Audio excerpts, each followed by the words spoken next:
자, 이번 시간은 임금 형태 관리를 한번 볼게요. 일단 제목을 적어 놓고요. 자, 양가로 5번. 임금 형태의 관리입니다. 자, 임금 형태라는 자체는 뭐 기업의 임금 정책에 있어서 임금 형태는 특히 조금원의 작업의 의욕과 향상과 직업적으로 관련이 된다. 그래서 뭐 임금 형태 중에서 가장 중심이 되는 건 시간급제와 성과급제라는 게 있습니다. 그죠? 그래서 우리가 이제 나온다면은 또 비교죠. 임금 형태는 두 가지가 있다. 그래서 시간급제, 우리가 고정급이라고 합니다. 고정급제 이렇게 보는 거죠. 그래서 시간급제는 이제 시간급제하고 그 다음에 오른쪽에 성과급 변동제라고 하죠. 변동급제. 그래서 이게 두 가지 비교가 이제 처음에 나오겠죠. 그죠? 그래서 이제 그 시간급제는 이제 수행한 작업의 양 질에는 관계없이 단순히 근로시간의 기준으로 해서 임금을 산정하는 거예요. 그래서 1급을 주든가 주급을 주든가 월급, 연봉제로 가는 거죠. 그래서 얘는 이제 그 장단점 같은 게 중요하죠. 항상 이 장단점이 또 바꿔서 나올 수 있다고 했죠. 장점과 단점. 그래서 시간급제는 노동자의 입장에서 보면 일정액의 임금이 확정적으로 보장되어 있죠. 단점은 이제 작업 수행의 양과 질에 관계없이 임금이 지불되므로 노동자를 자극할 수 없어서 작업 능률이 좀 오르지 않습니다. 그죠? 그래서 그렇게 보시면 되고. 그럼 시간급제 유형한 경우는 이제 생산 단위가 명확하지 않거나 측정될 수 없는 경우. 그 다음에 작업자가 생산량을 통제할 수 없을 경우, 즉 작업자의 노력과 이 생산량과의 관계가 없으며 기계에 의한 작업 속도가 결정될 경우. 우리가 보통 여러 가지 자동차 생산할 때 컨베이어 시스템 있잖아요. 불량품 검사하는 뭐 이런 것들은 뭐 여기에 해당을 하겠죠. 그다음에 작업 지연이 빈번하고 작업자가 그것을 통제할 수 없을 경우, 작업의 이제 질이 특히 이제 제품의 질이 특히 중요할 때 이걸 쓰고요. 그다음에 이제 성과급제라는 것은 반대 개념이죠. 성과급은 이제 노동 성과, 그죠? 노동 성과를 위해서 시간과 반대해서 성과에 따라서 측정된 성과에 따라서 임금을 산정합니다. 지급하는 제도로서 이 제도는 이제 임금은 이제 성과와 비례하겠죠, 그죠? 성과와. 그래서 이제 그 장점은 작업 성과와 임금이 정비례하므로 노동자에게 합리성과 공평감을 이제 주고요. 이 작업 능률을 크게 자극할 수 있으므로 따라서 생산성을 또 높아지고 그 다음에 원가를 절감시키고 노동자의 소득 증대 효과가 있다는 얘기죠. 근데 단점은 이제 작업량에만 치중함으로 제품의 품질이 또 조악하게 또 될 수 있죠. 일만 많이 하니까. 그래서 성과급제에 유용한 경우는 이제 생산 단위의 측정이 가능할 경우, 그 다음에 작업자의 노력과 생산량과의 관계가 명확할 경우, 뭐 이 정도만 보시면 됩니다. 자, 그렇게 해서 이제 그 임금 형태라는 건 시간급과 성과급이 있다. 그럼 이걸 가지고 장점과 단점을 바꿀 수도 있고, 그 다음에 얘와 얘를 바꿔서 낼 수도 있다.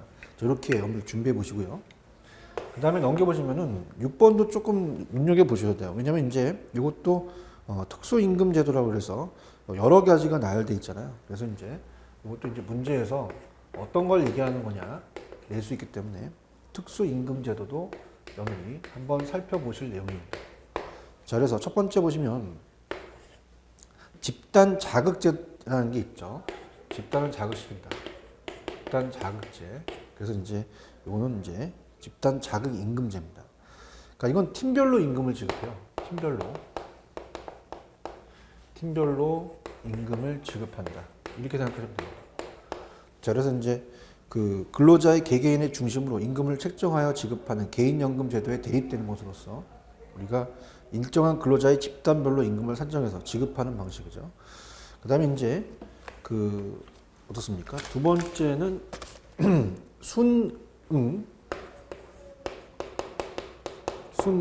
임률제라고 되어 있죠. 자, 이거는 다른 말로 얘기하면 물가 연동입니다. 물가 연동 임금제. 물가에 따라서 이제 책정하는 거예요. 물가 상승에 따라서. 그래서 콜라라고 이제 얘기를 하는데요. 자, 얘는 임률을 설정할 때 특별한 그 특정한 대상 기준을 정해놓고 그 기준이 변할 때 거기에 순응해서 그러니까 물가가 상승하거나 하락한다 따라서 거기에 순응해서 임금률도 자동적으로 변동 조정하는 거죠. 그래서 우리가 그 생계비 순응 임률제, 판매 가격 순응 임률제, 이익도 임률제, 그래서 이렇게 해서 나눌 수 있고요. 그다음에 세 번째는 이제 그 이익 분배제라는 게 있죠. 이익 분배제. 그래서 얘는 기본적인 보상 이외에 각 영업기마다 덜 싼 이익을 일부러 종업원에게 이제 부과하는 이익에 대해서 분배를 하는 거죠. 그렇게 보시면 되고요. 그 다음에 이제 네 번째는 집단 성과급제입니다. 집단 성과급제가 있다. 그래서 어때요? 성과분에 대해서 이제 지급한다. 자, 그래서 이건 그냥 내용만 볼게요. 집단 성과급제는 집단의 성과와 관련하여 기업의 이익이 증가나 비용의 감소가 있을 경우 근로자에게 정상임금 외에 부가적인 급여를 제공한다 정도. 그 종류에는 밑에 스캔론 플랜, 그 다음에 러커 플랜, 그 다음에 이와 같은 링컨 플랜, 카이저 플랜, 그 다음에 코닥 플랜, 프렌치 시스템이 있는데, 자, 스캔론 플랜은 이제 매상고, 즉 생산물의 판매 가치를 기준으로 한 상여 결정 방식과 위원회를 통한 집단적 제한 제도를 중심으로 한 경영 창가가 가장 핵심적이다 그냥 참고하시고요. 러커 플랜에 의한 이제 성과 분배의 기초 생산 가치, 즉 부가 가치를 우리가 그 기초로 하고 있다는 점에서 스켈렌 플랜과 이제 차이가 있다. 그냥 그 정도만 참고하시기 바랍니다.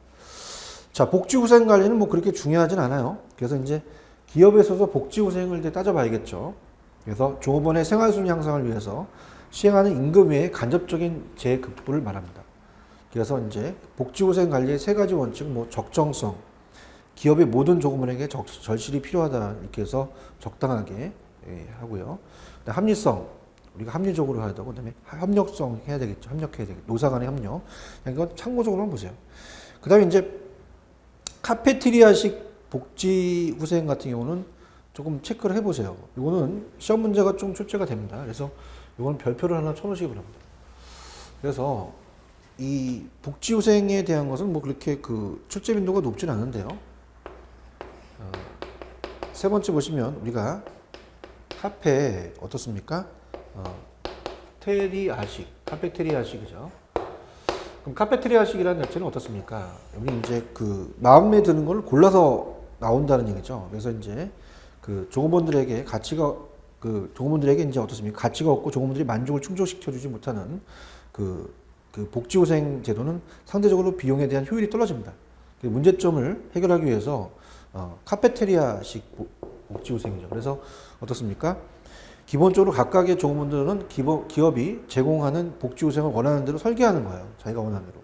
그래서 이 종업원 개인의 욕구나 선호를 적절하게 충족시킬 수 있는 보상의 가치에 대해서 인식과 만족감의 증대, 결근율과 이직률의 감소 등의 이점을 얻을 수 있다. 그래서 우리가 종업원에게 만족할 수 있는 복지를 해준다는 거죠. 원하는 대로. 그래서 시험 문제에 종업원들에게 이제 기업이 제공하는 복지후생을 원하는 대로 설계하는 게 뭐냐? 카페테리아식이다. 이렇게 정도만 체크하시기 바랍니다. 됐습니다. 이렇게 해서 이제 우리가 7번째의 어떻습니까? 그 내용을 이제 살펴봤어요. 그죠? 인적 자원의 보상이죠. 그럼 인적 자원의 유지입니다. 이제 8번입니다. 인적 자원의 유지.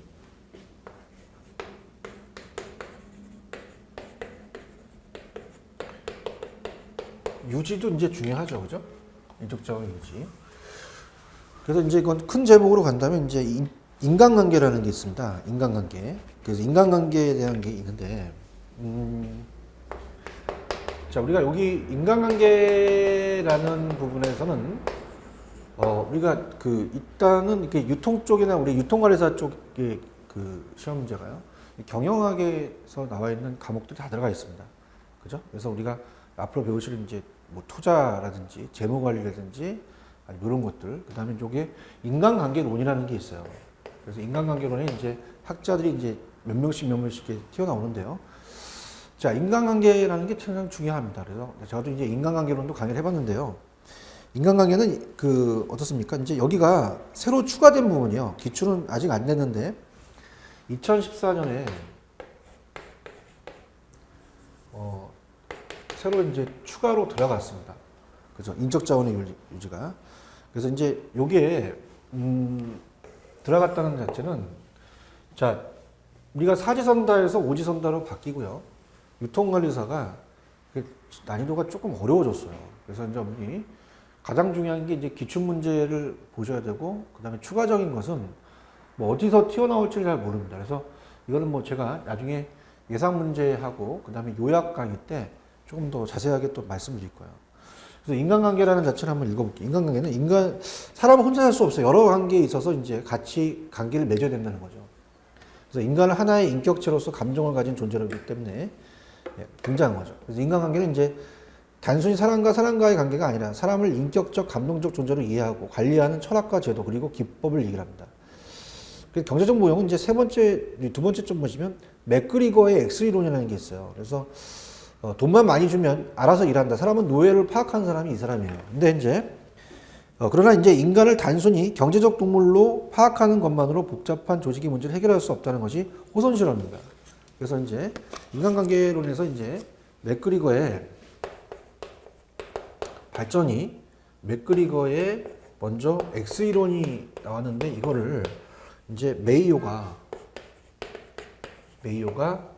호선 실험을 합니다. 실적 이제 공장에서 실험을 하면서 어떻습니까? 이 밑에 사회인 모형이 이제 메이오의 인간을 감성의 동물이다면서 어때요? 좀 더 획일화된 산업사회가 인간 생활에 의해서 근로의 의미를 빼앗았고 조급원들이 기본적인 욕구에 갈등을 주었다는 점에서 확인해서 인간 본능에 관한 새로운 견해를 발전시켰죠. 그래서 우리가 사회적인 욕구는 인간 행동의 가장 근본적인 동기이며 그 다음에 대인관계는 자아의 의미를 이제 부여하는데요. 유인제도나 통제보다는 동료 집단의 관계가 종업원들에게 큰 영향을 준다는 거죠. 그래서 메이오처럼 이제 조직 내에서 인간의 행동이 사회인 모형에 의한 것이라는 주장은 오늘날 이제 리더십과 모티베이션에 대한 연구에 지지를 받습니다. 그래서 이제 인간관계론은 밑에 인간 행동에 관한 폭넓은 연구가 이루어졌고 인적 자원의 관점에서 여러 가지 인간의 모형이 제시돼요. 메슬로라든지 맥그리거라든지 뭐 아질리스의 이제 성숙 미성숙 이론이라는 게 있고요. 허스버거나 리커트가 있죠. 그 정도가 이제 보시면 되고요. 그 다음에 이제 처음이기 때문에 오른쪽에 보시면은 이제 페이지 167페이지 아직 기출이 안 됐기 때문에요. 인간관계 관리제도가 나올 수가 있겠죠. 그래서 인간관계 관리제도는 그냥 제목 위주로 가져가세요. 그래서 제한제도는 조직체의 운영이나 어떤 작업의 수행을 필요한 여러 가지 개선안을 일반 종업원으로 하여금 제한하는 거고요.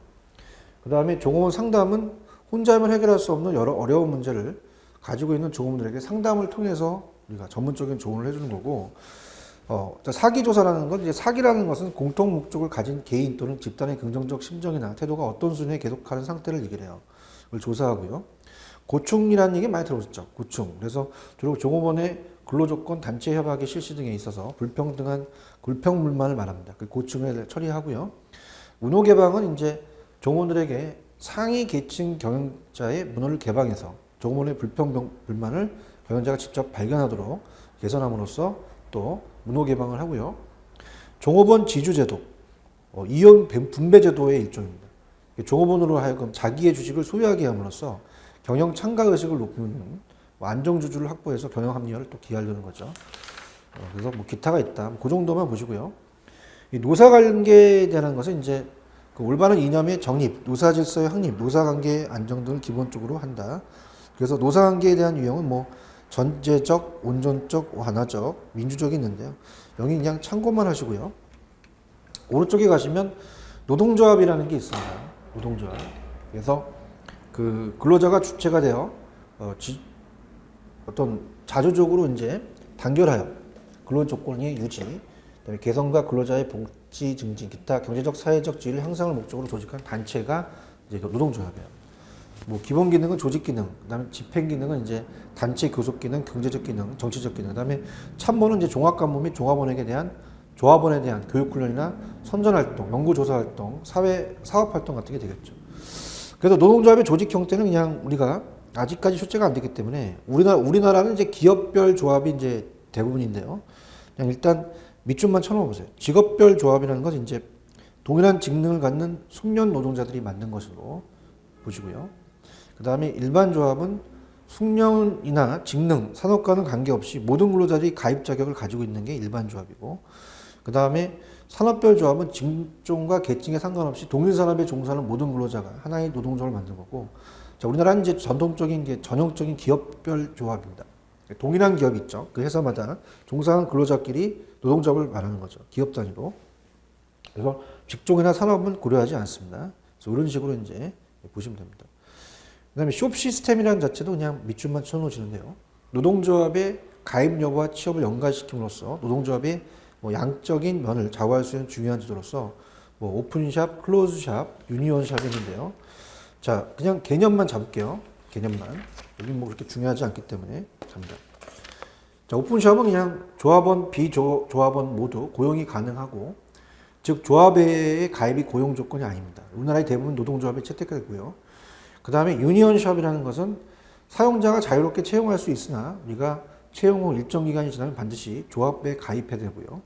자, 우리나라에서 노동자의 3분의 2 이상이 대표하는 노동조합의 경우 단체 협약에 통해 제한적인 유니온샵이 또 인정이 된다. 그래서 이때는 조합원이 조합이 제명하였다고 해서 회사에게 그 회사에서 해고되는 조항은 실시되지 않고 있다. 클로즈드 조합은 이제 어떤 결혼 볼충이나 신규 채용이 있어서 반드시 조합원으로 이제 충원하는 조합 가입이 이제 고용의 전제 조건이다. 조합의 노동 통제력이 가장 강력합니다. 변형적 제도는 그냥 밑줄만 쳐놓으세요. 에이전시 샵은 이제 조합원이 아니더라도 모든 종업원들에게 노동조합의 조합비를 징수하는 제도고요. 프리퍼너셔널 샵은 우선숍 제도라고 하며 채용이 있어서 조합원에게 우선권을 이제 주는 제도고요. 그다음에 메인터넌스 숍은 조합원 유지숍 제도라고 하며 조합원이 되며 일정 기간 동안 조합원 없이 이제 물러 있을 때 있어야 하는 제도, 머물러 있어야 되는 이런 것들을 봅니다. 체크오프 시스템 정도를 한번 보세요. 자, 이는 이제 조합비를 확보를 통해서 노동조합의 안정을 유지하기 위한 제도로서 조합비 일괄 공제제도라고 합니다. 사업주가 월급 주면서 조합비를 떼고 이제 나중에 그 조합에게 이제 덜 넘겨주는 거죠. 조합비를 징수할 때 뭐 사용자가 노동조합에 의뢰해서 조합비를 급여 계산 시에 일괄 공제에 전달한 것이다. 체크오프 시스템 정도는 좀 알아두십시오. 이거 그렇게 보시면 되고요. 그 다음에 뭐 단체 교섭과 단체 협약은 그냥 밑줄만 쳐놓으세요. 그래서 지금은 어디에서 튀어나올지 모르기 때문에 그래도 여러분들 정의 정도는 알아야 되니까 밑줄만. 단체 교섭은 근로자의 노동조합이라는 교섭력을 바탕으로 임금을 비롯한 근로자의 근로조건 유지, 그다음에 개선과 복지 증진 및 경제적 사회적 지위 향상을 위해서 사용자의 교섭하는 거고요. 단체 협약한다는 얘기 들으셨잖아요. 그래서 근로자들이 실제적인 행동을 확보하기 위해서 단결해서 노동조합이라는 단체를 만들고 이 단체의 힘을 빌려서 사용자의 대장한 입장에서 교섭을 해서 임금 기타 근로조건들을 결정하는 그 문서화하는 게 단체 협약이고요. 그 다음에 뭐 노동쟁이나 쟁의행위, 그래서 이 노동쟁이는 노동조합 및 노동관계조정법 제2조에 의해서 노동쟁이라는 것은 임금, 근로시간, 후생, 해고, 기타 대우 등 근로조건에 관한 노동관계 당사자 간의 주장이 불일치에 의한 분쟁 상태를 말합니다. 쟁의행위란 이제 노동관계 당사자가 자기의 주장을 관철하기 위해서 하는 행위죠. 이에 대해서는 이제 어떻습니까? 대항하는 이제 행위로서 정상적인 직무의 운행을 저해하는 의미가 있다. 자, 요건 이제 주의 깊게 봅니다. 자, 요건 별표 쳐넣어보세요. 만약에 시험 문제 나온다면 제 생각에는 노동쟁의를 물어볼 것 같아요. 자, 노동쟁의에 조정이 있죠. 그래서 요거는 좀 깊게 보는데, 자, 기억, 조정이라는 게 있습니다. 조정이라는 것은 우리가 법적 구속력이 없다고 봐야 돼요. 구속력이 없고요. 근데 이제 중재라든지 아니면 이거 긴급 조정은 두 가지는 법적 구속력이 있다고 봐야 됩니다. 그 조정은요, 우리가 관계 당사자의 의견을 들어서 조정인을 작성하여 그 조정안을 작성해요. 노사의 수락을 권고하는 형태를 취하는 것이 구속력은 없죠.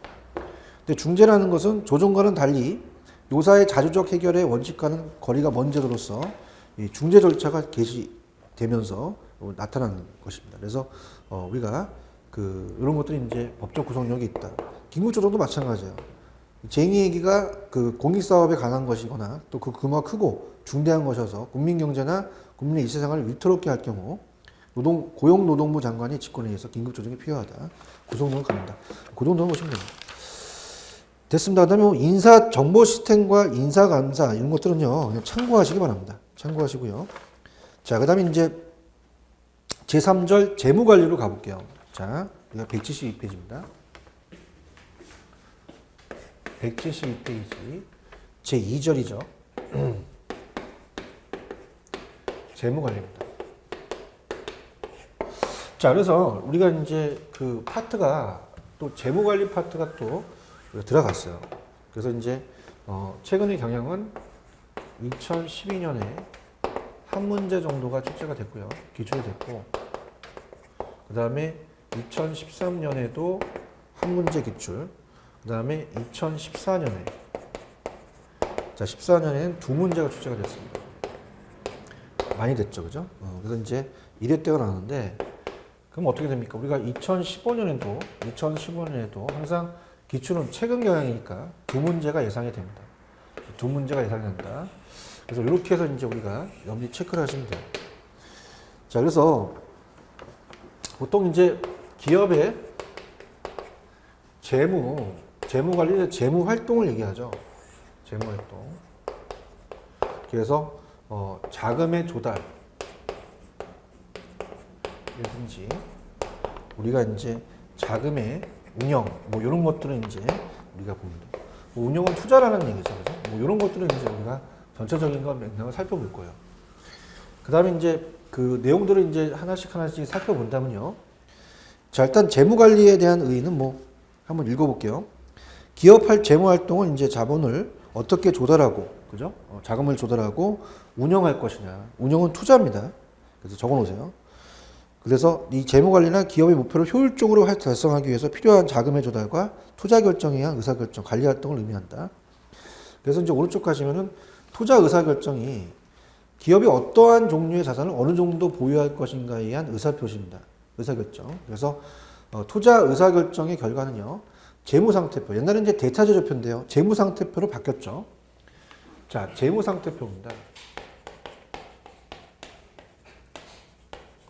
자, 재무상태표는 이제 우리가 그 전문적으로 요로서 이제 차변과 대변으로 나눠요. 그래서 차변은 이제 자산. 자, 움직일 수 있는 유동자산과 그 다음에 비유동자산으로 나눕니다. 그 다음에 이제 대변은 우리가 부채죠. 부채나 자본 등을 얘기합니다. 이런 것들은 이제 나중에 세부적으로 배우실 겁니다. 그래서 그런 재무 상태로서의 차변 항목으로 표시하고요. 차변 항목으로 들어가는 거죠. 그죠? 그래서 자산이라는 자체가 이제 차변이 됩니다. 그 다음에 기업의 영업현금 흐름과 영업위험을 이제 결정짓게 되고요. 그 다음에 자본 조달의 의사결정. 이 투자에 소요되는 자본을 어떻게 효율적으로 조달할 것이냐. 이 자본 조달이라는 것은 이제 어떻습니까? 자체적으로 이제 타인 자본을 조달을 많이 하겠죠. 그래서 자금 조달 의사결정의 결과는 이제 재무 상태상의 대변에 이제 표시합니다. 자금 조달. 그렇게 해서 보시면 되고요. 자, 배당, 투자 의사결정에서 자금을 운영한 결과에 어떻게 이익을 어떻게 배분할 것이냐. 뭐 이런 것들이 되겠죠. 자, 그래서 이제 그 재무관리의 두 영역으로 보는데요. 재무관리의 두 영역. 그러니까 재무 기준으로 한번 가면서 볼게요.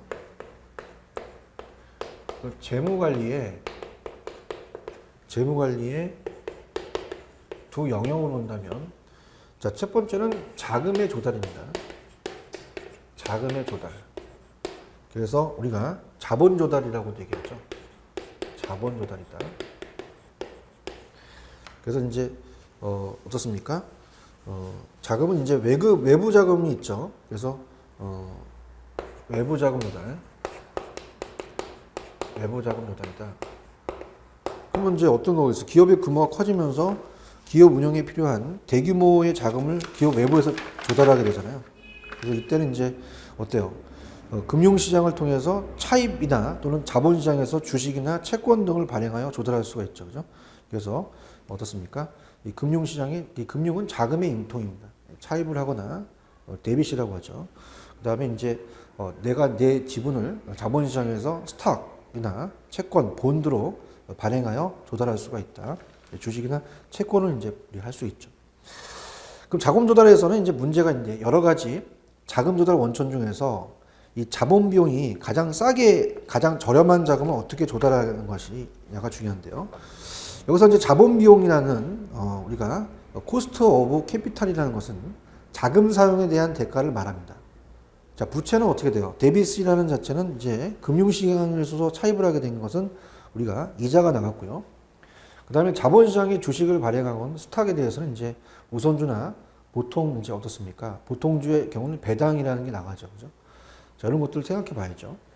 그 다음에 이제 자기 자본과 타인 자본이라는 게 있어요. 이 자기 자본을 지분이라고 하죠. 그래서 보통 이제 잉여금이나 수익이 남아서 주식 발행 등을 통한 자본 조달입니다. 주식을 발행하는 건 자기 자본을 조달하는 거죠. 근데 타인 자본이라는 건 은행으로부터 차입하거나 자본시장에 사채를 발행해서 자본 조달을 합니다. 그래서 우리가 주식을 발행하는 것은 자기 자본 조달, 그 다음에 타인이라는 은행으로부터 차입하거나 이 자본시장에서 사채를 발행해서 하는 것은 우리가 타인 자본 조달이다. 이렇게 여러분들이 보시면 돼요. 그래서 그런 식으로 보시면 됩니다. 그래서 주식을 하고 자금 조달하는 건 무슨 자본 조달이냐? 그럼 자기 자본 조달이고요. 그러니까 자기 자본은 우리가 보통 한 지분이라고 하죠. 그럼 이거는 이제 배당이라는 자체, 주식을 이제 발행하잖아요, 주식. 근데 타인 자본은 우리가 부채라고 하잖아요, 부채. 부채 자체는 이제 어떻습니까? 자본시장이 사채를 발행하는 거죠, 사채. 그래서 주식이 아니라 사채다. 이런 식으로 나눠서 보셔야 됩니다. 그래서 타인 자본으로 자금을 조달할 경우는 원금과 이자를 상환해야겠죠.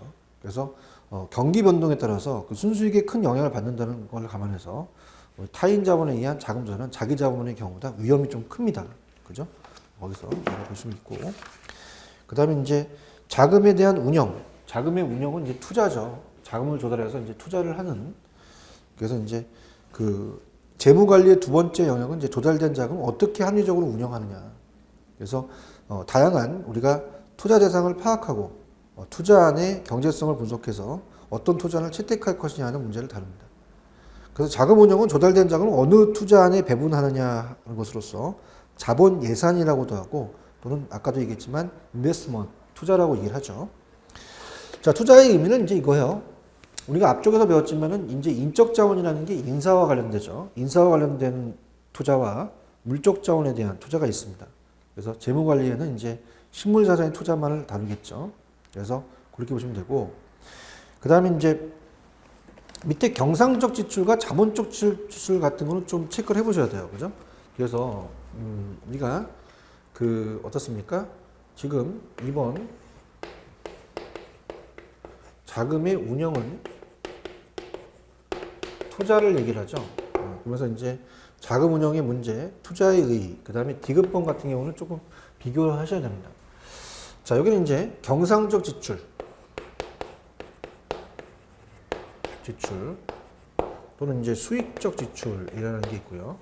그 다음에 이제 자본적 지출이라는 게 있습니다. 그래서 이제 이 경상적 지출, 수익적 지출, 자금 지출의 효과가 단기간에 완료되는 경우를 말합니다. 그래서 원자재를 구입하기 위한 이제 재료비 지출이라든지 노동력 구입을 위한 노무비 지출, 이게 이제 수익적 지출이 봐야 돼요. 재료비 지출, 그 다음에 노무비 지출. 자, 이거는 뭐 시험 문제 만약에 자본적 지출이다 하면 안 되죠. 그래서 이거는 이 경상적 수익적 지출이고, 자본적 지출은 투자로부터 얻어지는 미래의 유입 이상이 단기가 아니라, 이건 아까 단기고요. 이거는 이제 1년 이상 장기간에 걸쳐서 지속되는 지출입니다. 예컨대 이제 조달된 자본이 기계 설비라든지 를 사든가 아니면 건물과 같은 거, 건물을 매입하게 되면 이제 어느 정도 이제 이자가 나가잖아요.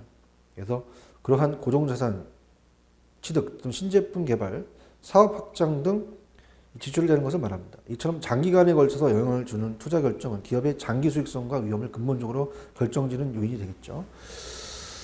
그래서 그런 것도 이제 한번 생각해 보시면 돼요.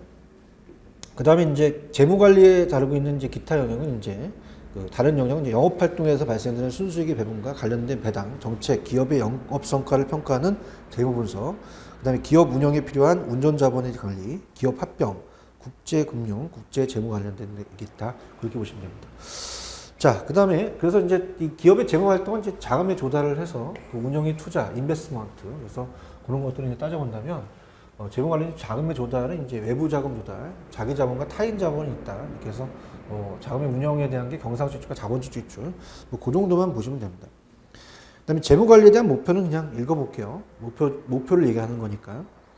자, 우리가 그 기업의 목표라는 건 어때요? 우리가 프로핏을 높여야 되잖아요. 그래서 우리가 이제 뭐 재무 관리의 목표다. 재무 위주로 간다면, 자, 페이지는 이제 우리가 174죠. 자, 제목은 3번입니다. 재무 관리의 목표다. 자, 그럼 어떻습니까? 우리가 기업의 목표? 자, 기업의 목표는 프로핏이에요. 그럼 어떻습니까? 이윤을 높여야죠. 이윤을 높이는 데 있습니다. 그래서 이윤은 뭐, 네가 수입에서 지출을 빼겠죠. 수입에서 지출을 뺀다.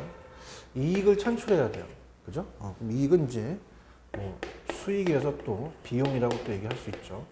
이렇게 해서 이제 코스트를 줄이고 프로핏을 올리는 그 이윤 극대화를 가야 되겠죠. 그래서 이제 기업의 목표는 이윤의 극대화다. 이익의 극대화. 재무 관리에서는 이익은 회계적 이익이 아니라 경제적 이익을 의미한다. 경제적 이익은 이제 회계적이 아니라 회계적인 것보다는 이제 현금 흐름, 현금 유입가, 캐시 플로우에 대해서 유입과 유출에 대해서 화폐적 시간적 가치를 반영한 순현금 흐름을 말한다. 자, 우리가 어때? 우리가 그 순현금 흐름이라는 것은 이거 다음에 이제 우리가 할인 현금 수지 분석법이라는 걸 배우실 겁니다. 그래서 순현금 흐름이라는 자체가 어떻습니까? 장부상에 대한 것보다도 현금 유입과 유출에 대해서 이제 간다는 거죠. 그럼 내가 기업을 하기 위해서 투자를 했으면 투자한 돈은 현재인데 미래 수익은 미래 가치이기 때문에 화폐는 시간 가치가 있다는 겁니다. 자, 화폐의 시간 가치라는 게 있죠. 그래서 우리가 뭐 지금은 10,000원이다. 자, 우리가 지금 10,000원을 이제 우리가 10,000원인데 자, 연으로 따지니까 그냥 우리가 갈게요. 1년, 그 다음에 2년, 3년. 자, 보통 이제 연을 n으로 이제 표현해서 이제 계산하기도 하는데요. n1, n2, n3. 그러면 1년, 2년, 3년이 다 틀리다는 얘기예요. 지금 이 10,000원이 3년 후에 10,000원하고 틀리다는 얘기죠. 그래서 이제 요거는 화폐 시장 가치가 이제 수학하는 학자들이 만들어놨는데 지금 돈 100,000원을 1.1로 곱하면 110,000원이 된다는 얘기는 자, 우리가 봤을 때 화폐 시장 가치가 1년 후의 가치가 어때요? 연 10% 이자가 이제 복리 계산으로 받는다고 봐요. 그러면 1년이면 1승, 2년이면 2승. 그래서 우리가 어떻습니까? 단위가 아니라 다 복리 계산으로 간다. 그러면 1점이라는 표현은 1 플러스 0.1이라는 게 이게 이자율이거든요. R이라는 이자율이고, 그 다음에 N승은 또 1년이면 1승, 2년이면 2승. 계산 또 방식이 또 나올 수도 있어요. 나중에 화폐 시장 가치에서. 그래서 요거는 이제 1 플러스 0.1의 1승, 1 플러스 0.1의 2승, 1 플러스 0.1의 3승을 하기 때문에 화폐는 시간 가치가 있다는 얘기입니다. 그죠? 그래서 이제 그런 얘기예요. 그래서 이제 그 화폐에 대한 시간 가치에 대한 그 현금 흐름을 말한다. 그래서 재무 관리에 대한 목표는 기업 가치의 극대화, 주주의 부의 극대화와 같은 개념인데요. 우리가 일반적인 견해인데 기업의 가치는 자금 조달 측면에서 자기 자본 가치와 타인 자본이 있는 게 있었죠. 그 합계를 표시하고 자금 운영 측면에서 기업 가치는 그 기업이 수행하고 있는 사업의 수익성과 위험도에 의해서 결정이 되는 것이 일반적이다. 이제 그렇게 염두에 체크하시면 됩니다. 그 다음에 이제 2번 정도는 그냥 제목 위주로 가겠는데요. 자, 그 다음에 다음에 이제 뭐요? 우리가 이제 175페이지를 보시면 제목이 자금 조달과 자본 예산이죠. 자금의 조달과 자본 예산이다. 그래서 첫 번째 나오는 게 이제 자금의 조달 시장은 어떤 게 있을까라는 거를 우리가 살펴봐야 됩니다. 재무 관리를 할 때. 그럼 당연히 금융시장이라는 게 있겠죠. 그럼 금융시장을 파악해 봐야 되는데요. 자금의 조달 및 운영과 관련해서 장단기의 금융상품이 거래되는 전통적 의미의 금융시장, 외환시장, 그리고 파생 금융상품으로 구성됩니다. 그래서 밑에 보시면 나와 있죠. 그래서 금융시장은 전통적 금융시장은 자금시장과 자본시장이 있고요. 그 다음에 외환시장이 있다. 그 다음에 파생 금융상품이 있다. 자금시장은 콜시장, 한국은행, 기업어음시장, CP. 그 다음에 자본시장은 채권시장, 주식시장이 이제 대부분이겠죠. 채권은 국채, 지방채, 회사채, 금융채, 특수채라는 거 들어보셨잖아요. 그죠? 이런 것들. 그 다음에 이제 파생금융상품은 주식, 금리, 통화, 그 다음에 신용파생, 그 다음에 파생결합 증권시장, 그다음에 선도, 선물, 옵션, 수합 이런 것들이 나중에 다 배우실 겁니다. 그래서 이제 우리가 지금 자금시장과 자본시장, 그래서 자금 공급자와 자금의 수요자를 연결시켜 자원의 최적 배분이 이루어지는 것이 자금시장과 자본시장이고요. 그러면 우리가 따라봐야죠. 그래서 이제 넘기시면은 용어 정리가 나오겠죠. 그러면 자금시장이 뭐고, 그 다음에 자본시장이 뭐냐, 이렇게 이제 출제가 되겠죠. 그럼 자금이라는 것은 이제 단기 금융시장 또는 화폐시장이라고도 합니다. 그래서 은행 등을 통해서 통상 만기 1년의 단기 자금을 조달하는 거예요. 은행을 통해서 그래서 만기 1년 이내 단기 자금. 단기 자금. 그래서 이제 어떻습니까? 자금 시장에서 이제 콜 시장, 환매 조건 매매, 조건 매매, 그 다음에 한국은행 환매 조건부 증권 매매 시장, 양도성 예금 증서란 이제 보통 우리가 변동금리에서는 이제 기준금리가 CD금리가 있잖아요. 3개월마다 조정이 되는데, 그 다음에 기업어음, 그래서 양도성 예금 증서,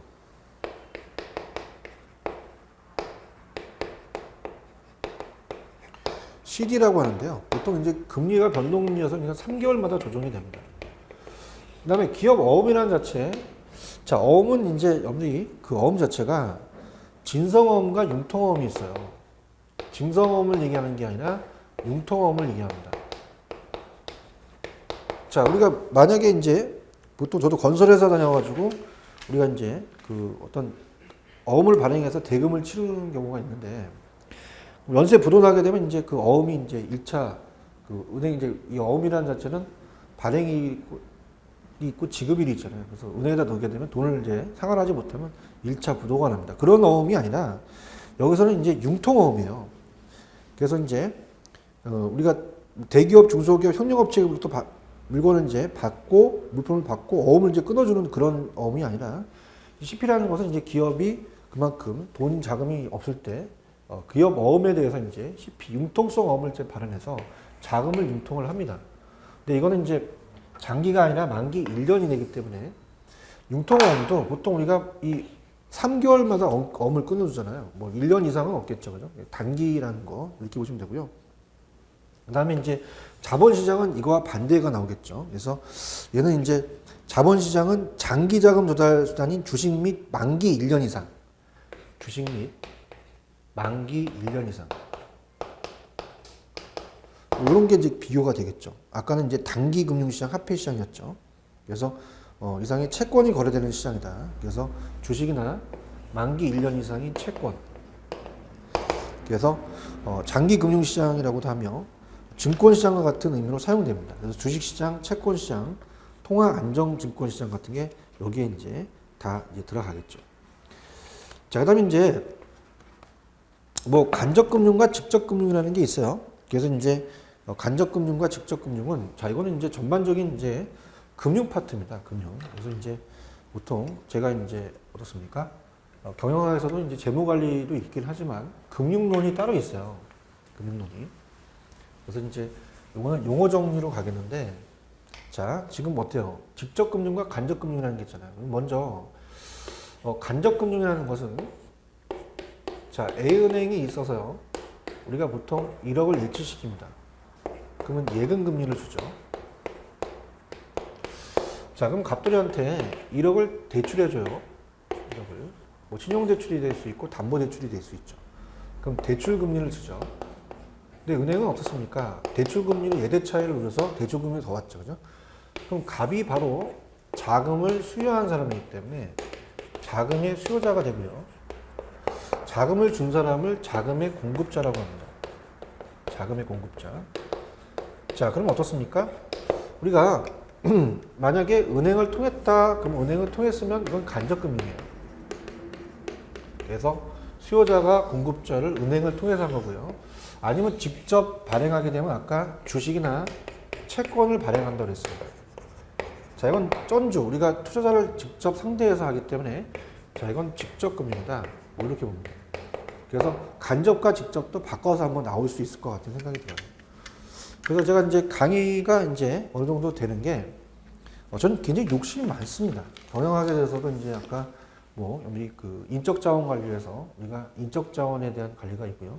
또 그 안에 인간관계론이라는 게 있어요. 또 재무관리론은 이제 그 안에 이 다음 파트에 투자론 파트가 있고요. 지금 이 자본시장에 대한 건 다 금융 파트와 연결이 돼요. 그래서 우리가 간접금융은, 자, 이게 중요하죠. 자, 은행이나 단기금융기관을 통했다는 게 중요합니다. 은행을 통해서 자금을 조달했어요. 그럼 간접이죠. 그래서 자금의 수요자에 해당하는 기업과 자금의 공급자의 투자자 사이에 금융중개기관이 역할을 한 겁니다. 그죠? 그래서 우리가 보통 이제 기업은행에서 이제 기업에 대한 그 자금을 융통을 많이 하겠죠. 그죠?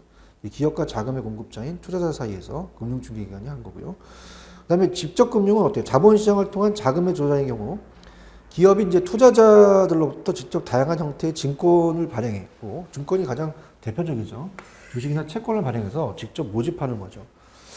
그래서 밑에 뭐 증권시장은 뭐 다 아시잖아요. 그래서 투자자와 기업을 직접적으로 연결해서 자금의 최적 배분이 이루어지고 있다. 그래서 그런 식으로 이제 보시면 되고, 그 다음에 발행시장과 또 유통시장이 있는데, 뭐 요거는 또 시간이 좀 걸릴 것 같네요. 그래서 발행시장과 유통시장, 그 다음에 뭐 증권의 종류가 사채가 있고요. 그 다음에 이제 그 우리가 넘겨보시면은 이제 사채, 그 다음에 보통주와 우선주, 전환증권, 그 다음에 뭐 자본 예산 있고, 투자안의 경제성 분석, 이렇게 해서 여기 파트는 제가 다음 시간에 연결해서 하도록 하겠습니다. 자, 이번 시간은 여기까지 하겠습니다. 여러분들 좀 쉬었다가 갈게요. 수고하셨습니다.